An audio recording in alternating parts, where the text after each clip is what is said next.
Praise the Lord. கர்த்தருக்கு ஸ்தோத்திரம். இன்று கர்த்தர் நம்மோடு பேச விரும்புகிற வார்த்தை கர்த்தருக்கு பயப்படுகிற மனுஷன் ஆசீர்வாதம். ஆமென். கர்த்தருக்கு பயந்து நடந்தா ஆசீர்வாதம் தானா தேடி வருங்க. கர்த்தருக்கு பயப்படுற ஞானத்தின் ஆரம்பம். கர்த்தர் ஞானத்தின் ஆரம்பமான ஞானத்தை தரேன்னு சொல்றாரு.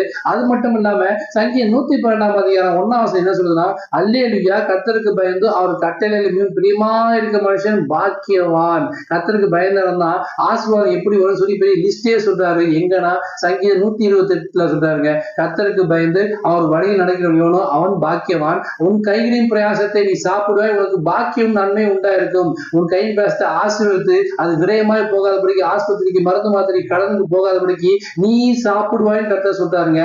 உன் மனைவியும் வீட்டோடு கழுத்துல திராட்சை கொடி போட்டிருப்பாள். உன் பிள்ளைகளும் பந்தி சுற்றிலும் இருக்கிற ஒலிவ மர கன்றுகளை போல அபிஷேகம் பண்ணப்பட்ட பிள்ளைகளை கர்த்தர் மாற்றுவாருங்க.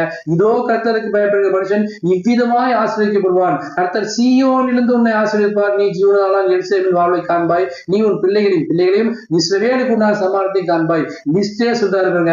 ஆசீர்வாதம், சுக, பலன், ஆசீர்வாதத்தை கொடுத்து நம்ம சந்ததியே ஆசீர்வதிக்காரு. நீ உன் பிள்ளைகளையும் இஸ்ரவேலுக்கு சமாளத்தை காண்பாய் சொல்றாருங்க. அந்த சமாளம் எப்படி இருக்குன்னா, நான் கொடுக்க சமாளம் உலக பிரமாண சமாளம் மட்டும் இல்லாம என்னுடைய சமாளத்தை உனக்கு வைத்து போகிறேன்னு சொன்னா பாருங்க.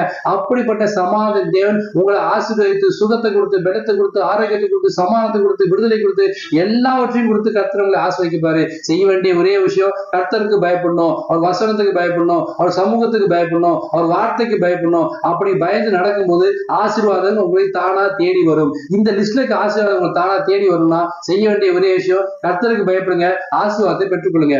ஆமென்.